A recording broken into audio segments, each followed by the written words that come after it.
Sa pagsisimula ng taong 2025, buong galak naming ibinabahagi ang mga mahahalagang tagumpay at proyekto na naisakatuparan ni Kong Danny A. Domingo at ng mga bumubuo ng kanyang tanggapan sa unang distrito ng Bulacan mula sa taong 2022 hanggang sa kasalukuyan.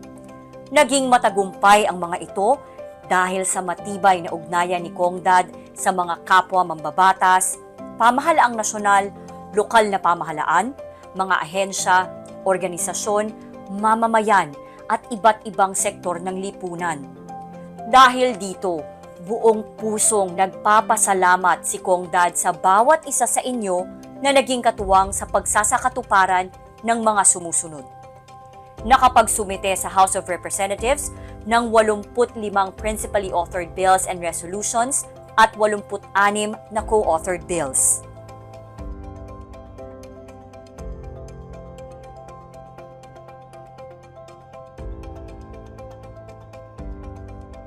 Kasama sa ipinasa ni Kong Dad ang House Resolution 0614 o resolusyong humihiling na mabigyang prioridad ang pagbibigay ng agaran at komprehensibong solusyon sa dekada-dekada ng problema ng pagbaha sa probinsya ng Bulacan, lalo't higit dahil sa napipintong pagbubukas ng Bulacan Airport at iba pang panukala na may kaugnayan sa kanyang hangarin na magawa ng solusyon ang lumalalang problema sa pagbaha.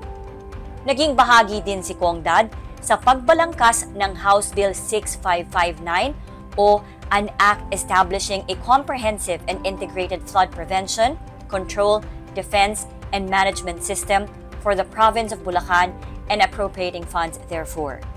Patuloy na isinasagawa ni Kong Dad ang pagpapatupad ng mga programa kontra baha, gaya ng Dredging of Waterways Project. Nasa 74 na barangay ang naserbisyohan gamit ang hanggang 17 backhoe at backhoe na may kasamang barge para sa sabayang dredging operation ng tanggapan ni Kong Dad, katuwang ang lokal na pamahalaan mula Agosto 2022 hanggang sa kasalukuyan.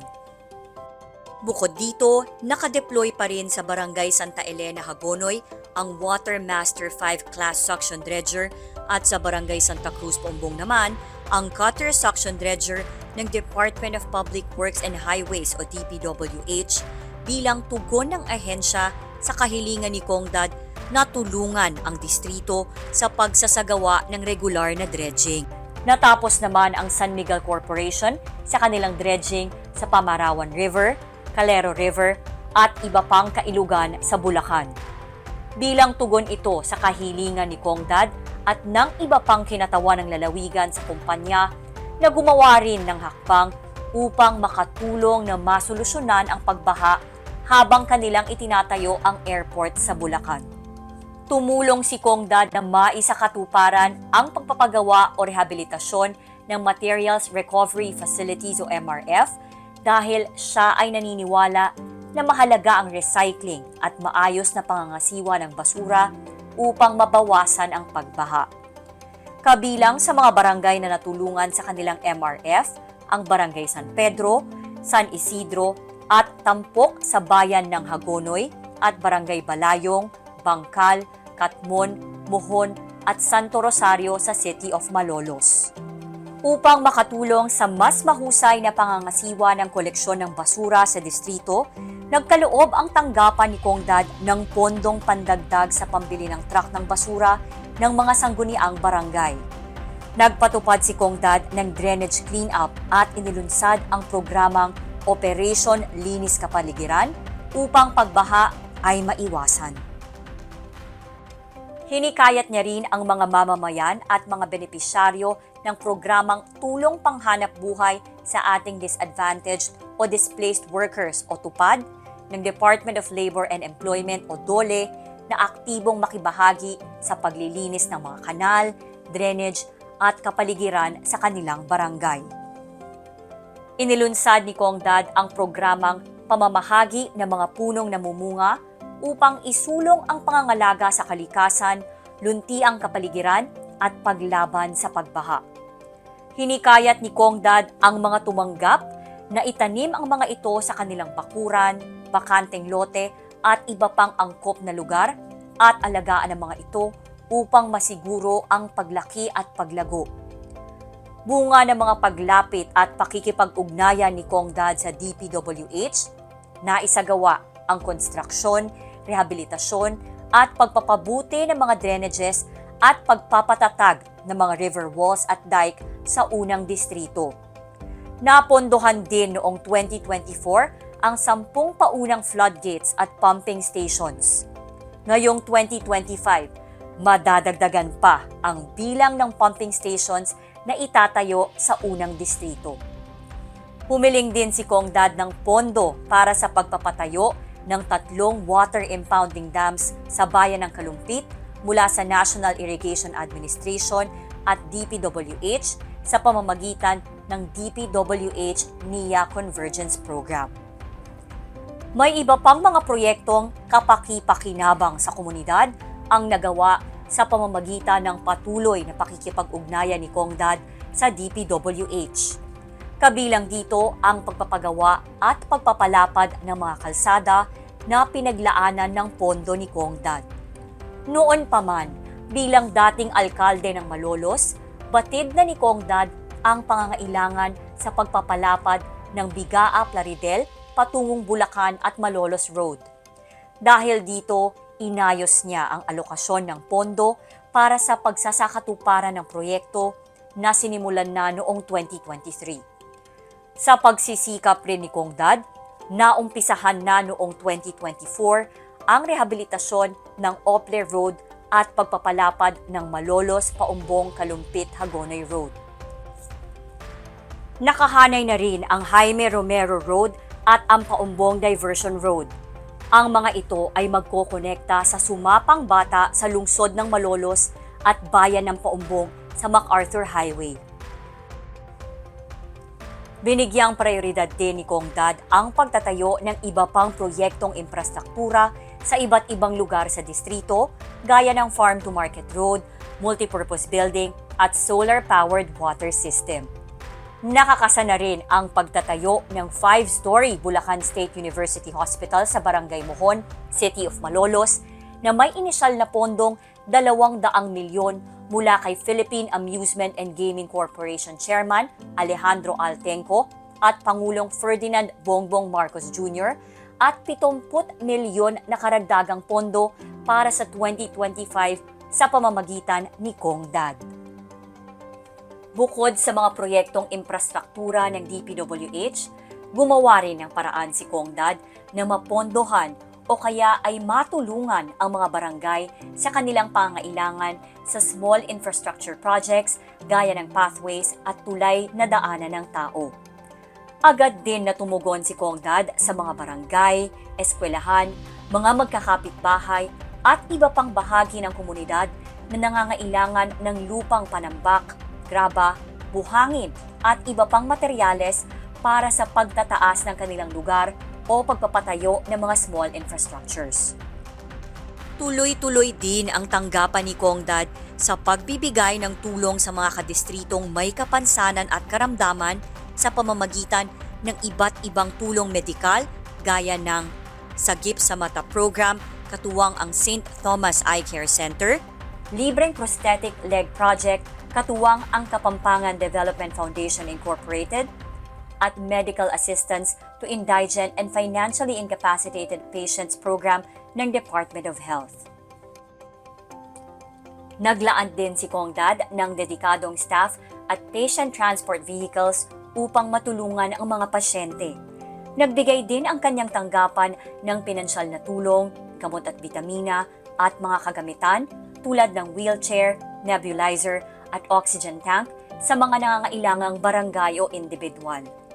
Sa tulong ng tanggapan ni Kongdad, nakakakuha din ang mga kwalipikadong benepisyaryo ng tulong medikal mula sa AICS at AKAP ng DSWD na nagkakahalaga ng 3,000 piso, 5,000 piso o 10,000 piso na magagamit bilang pandagdag sa pambayad sa ospital, para sa gamot o assistive device, para sa laboratory o medical procedure o operasyon.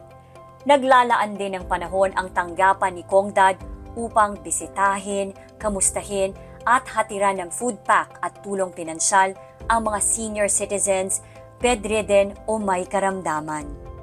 Mula Mayo 2022 hanggang sa kasalukuyan ay ipinatutupad din ni Kongdad ang kanyang programang Serbisyo sa Toda para sa Ligtas na Pasada.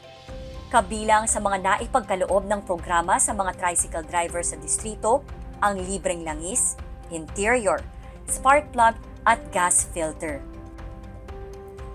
Simula Nobyembre 2022 hanggang sa kasalukuyan ay patuloy ang libreng pagpapahiram ng traktora ni Kongdad sa mga magsasaka sa iba't ibang barangay. May 4 na traktora ang opisina ni Kongdad na ipinapahiram. Dagdag pa rito ang 2 unit ng combine harvesters at 5 unit ng mini 4-wheel tractors na ipinagkaloob ng PAGCOR noong Hulyo 2024 bilang tugon sa kahilingan ni Kongdad. Pinapangasiwaan ang pagpapahiram nito ng pamahalaang panlalawigan ng Bulacan, katuwang ang tanggapan ni Kongdad.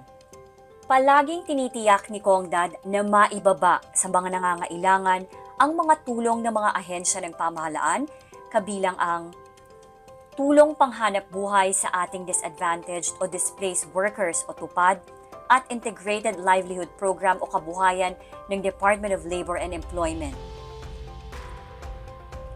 Assistance to Individuals in Crisis Situations o AICS, Ayuda sa Kapos ang Kita Program o AKAP, at Sustainable Livelihood Program o SLP ng Department of Social Welfare and Development o DSWD. Educational Assistance sa pamamagitan ng AICS ng DSWD at Tulong Eskwela Program o TEP para sa mga magulang o guardian ng senior high school students sa pamamagitan ng AKAP ng DSWD at TUPAD ng DOLE. Student Monetary Assistance for Recovery and Transition o SMART Program ng Commission on Higher Education. Special Training for Employment Program o STEP at Training for Work Scholarship Program o TWSP sa ilalim ng Technical Education and Skills Development Authority o TESDA. At Sentinel Program ng Department of Agriculture o DA. Nakipagtulungan din ang tanggapan ni Kongdad sa Tingog Party List para makapagbaba ng karagdagang programa at tulong para sa mga taga-unang distrito. Upang suportahan ang pag-unlad ng kabataan at makatulong sa pagpapabuti ng edukasyon, patuloy na humihiling si Kongdad ng pondo mula sa DepEd para sa pagkukumpuni at pagpapagawa ng mga paaralan at silid-aralan. Naging daan din si Kongdad sa pagpapagawa ng multipurpose building sa Marcelo H. Del Pilar National High School. Naglaan din siya ng brass instruments sa mga central schools sa distrito para sa mga kabataang mahilig sa musika, at inilunsad niya ang 1D Lakas ng Kabataan Basketball League. Mabilis na nakipag-ugnayan si Kongdad sa DSWD at PAGCOR upang magbigay ng relief sa mga nasalanta ng bagyo. Bukod sa mga relief mula sa PAGCOR at DSWD, namahagi rin ng bigas at food pack mula sa mismong opisina ni Kongdad upang mas maraming kadistritong nasalanta ang matulungan. Nagbigay din si Kongdad ng tulong sa mga nasunugan, iba't ibang organisasyon, samahan at mga individual na nangangailangan ng tulong pinansyal o kagamitan. Nagkaloob din siya ng bigas o food packs sa mga indigent o lubos na nangangailangan, pati na rin bigas para sa mga pamilyang nagdadalamhati dahil sa pagkawala ng mahal sa buhay. Bukod dito, ang tanggapan ni Kongdad ay kasalukuyang nagtatayo ng Funeraria Makabayan, isang puneraryang naglalayong tumulong sa mga mamamayang may limitadong kakayahang pinansyal na makagamit ng maayos na pasilidad para sa paglamay ng yumaong mahal sa buhay sa abot kayang halaga. Nagkaloob ang kanyang tanggapan ng libreng yero sa mga mamamayan at nakipag-ugnayan si Kongdad sa PAGCOR upang mas marami ang matulungan sa pagsasaayos ng bubungan ng mga tahanan. Bukod sa yero, nagkaloob din ang tanggapan ni Kongdad ng iba pang materyales gaya ng fiber cement board at solar lights. Namahagi si Kong Dad ng bisikletang panghanap buhay o pamasok sa trabaho na hiniling niya sa PAGCOR. Isinakatuparan din ni Kong Dad ang programang pamamahagi ng libreng portable sanitary toilet para makatulong sa pangangalaga sa kalusugan ng mga mamamayan laban sa iba't ibang sakit, gayon din sa pagtataguyod ng kalinisan ng komunidad. Nagsagawa rin si Kong Dad ng People's Day at kumustahan sa barangay. Naglaan din si Kong Dad ng oras sa pagbibigay ng libreng serbisyong legal. Nag-organisa rin ang kanyang tanggapan ng Katarungang Pambarangay Seminar. Ilan lamang ang mga ito sa naisakatuparan sa nakalipas na 2 taon. Para kay Kong Dad, ang mga nagawang ito ay kwento ng ating sama-samang tagumpay sa ating distrito. Kaya muli, taos-pusong pasasalamat ang ipinahahatid ni Kong Dad sa tulong at suporta na ibinahagi ng bawat isa. Hiling ni Kong Dad na naway magsilbing inspirasyon ang ating mga nagawa mula 2022 hanggang 2024 upang harapin ang 2025 ng may higit pang katatagan. Sama-sama nating haharapin ang bagong taon ng may panibagong lakas, sigla, pag-asa, dedikasyon at determinasyon. Patnubayan nawa tayong lahat ng poong may kapal. Maligaya, masagana at mapayapang bagong taon po sa ating lahat.